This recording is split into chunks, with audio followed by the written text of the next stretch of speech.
Honorable Chairman Senate of Pakistan and founding Chairman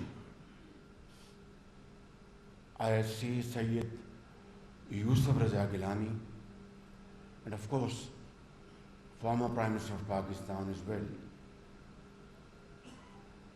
Excellency Nath Dakal, Secretary General Inter Parliamentary Speakers,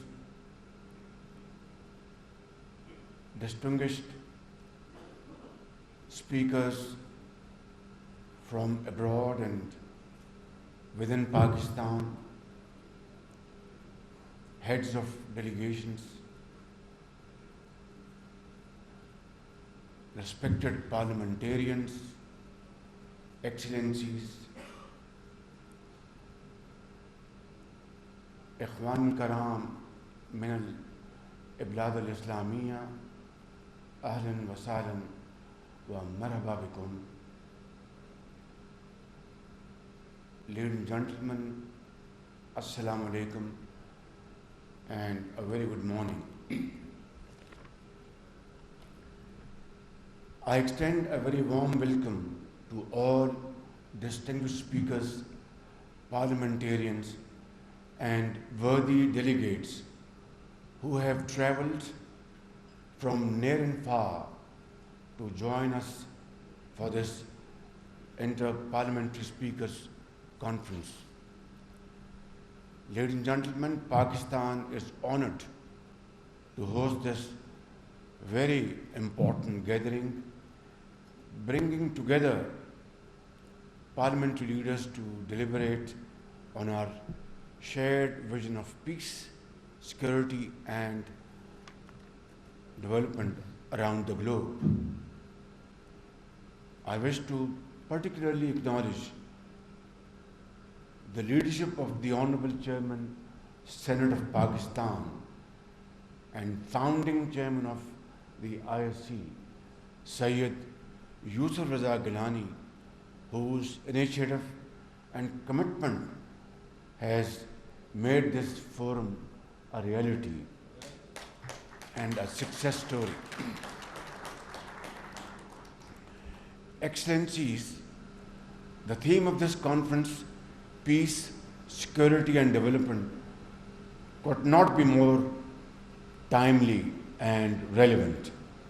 While this theme has a bearing on the countries represented here, it has a particular resonance for Pakistan. Ever since our independence in 1947, Pakistan has always advocated for peace through dialogue and diplomacy. We firmly believe that peace and security form the foundation of the sustainable national and regional development. The true value of peace is most profoundly understood when we are confronted with the conflicts that continue to plague our world.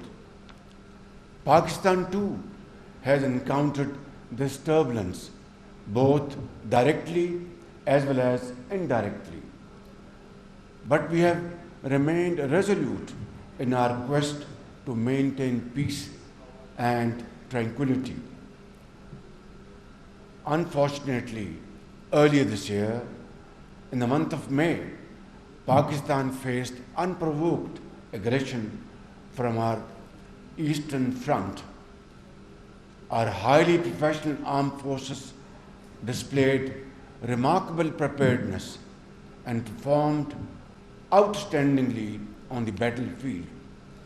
Their swift and decisive military action on land and in the air not only thwarted the enemy's designs but also demonstrated to the aggressor and of course the entire world Pakistan's iron resolve and determination to defend its sovereignty and territorial integrity at all costs.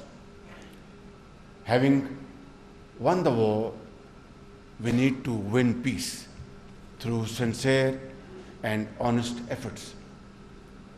Honorable guests, a peaceful Afghanistan holds the key to regional connectivity, growth, progress, and prosperity. This peace has remained elusive for decades. However, Pakistan has never lost hope. We believe in a peaceful neighborhood and have been striving hard for this purpose. It is most unfortunate that militant groups continue to imperil peace, not only within Afghanistan but also beyond its borders. When our border posts were attacked last month from the Afghan side, our response was firm and decisive, teaching an unforgettable lesson to those who attacked Pakistan. I deeply appreciate the efforts of brotherly countries, particularly Turkey and Qatar, in facilitating peace talks between Pakistan and the Afghan Taliban regime. Afghanistan must understand the lasting peace can only be realized by reining in TTP and other terrorist groups operating from Afghan territory.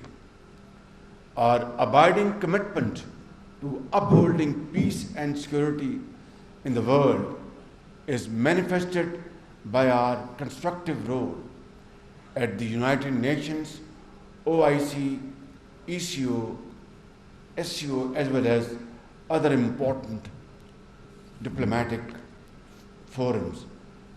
Distinguished delegates, the flames of conflict are too often lit and fed by the embers of persistent poverty, inequality, and injustice.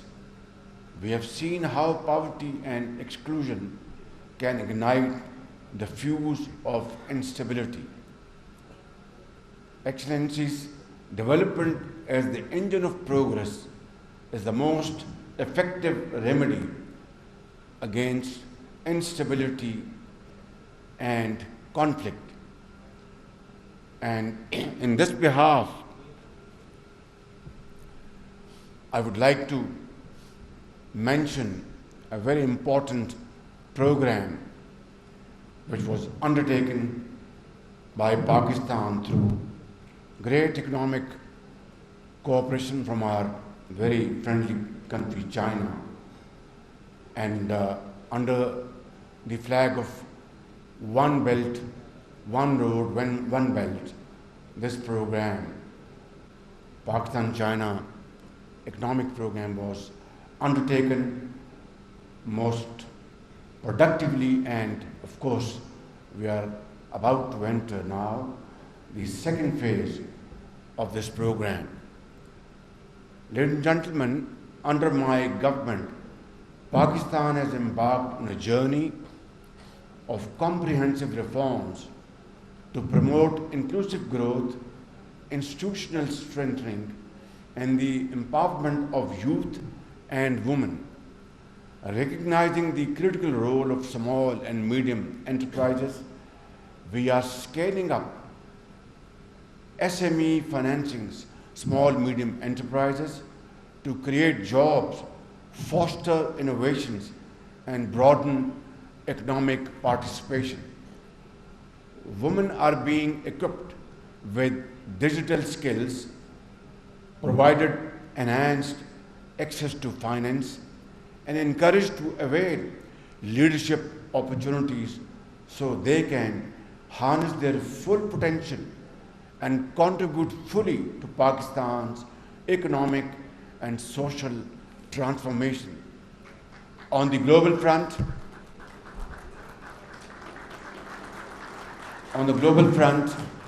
Pakistan has actively engaged with international financial institutions and development partners to foster fiscal reforms, climate resilience, and investment facilitation.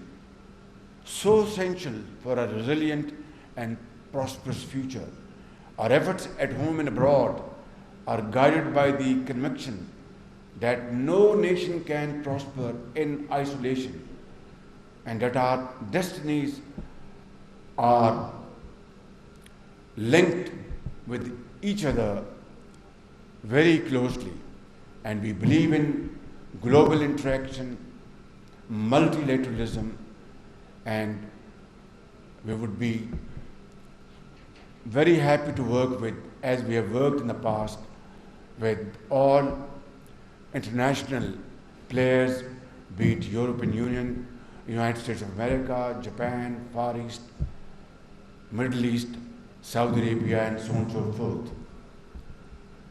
Ladies and gentlemen, parliaments, as the custodians of the people's will and the democratically elected representatives of their aspirations, have a unique and indispensable role to play in this endeavor. We are guardians of the most precious hope and sacred trust that our people have reposed in us. We are duty bound to honor those sacrosanct expectations to the best of our capabilities to bring about a collective improvement in the lives of those who we represent in our Houses of Parliament. I would like to conclude, ladies and gentlemen, with full confidence in the wisdom of the enlightening discussions that will take place during this conference, and I look forward to its outcomes that will guide all of us for our future course of action and our collective journey forward. Hope is that the peoples of all nations will stand united in promoting peace, advancing sustainable development, and strengthening collective security, so that together we may build a world anchored in lasting peace and shared prosperity. Thank you all.